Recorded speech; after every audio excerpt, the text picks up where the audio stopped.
উঠে পড়েছে কেন? হ্যাঁ, ঘুম থেকে উঠেই সোজা জানলার ভেতর।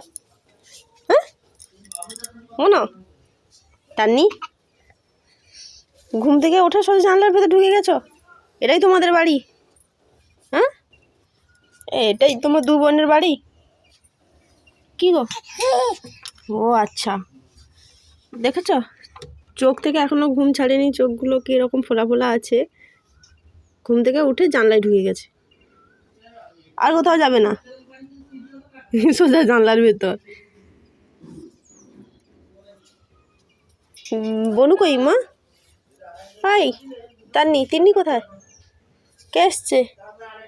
কে এসছে? হ্যাঁ, কে এসছে? ডাকছে যে, দিদুন ডাকছে যে।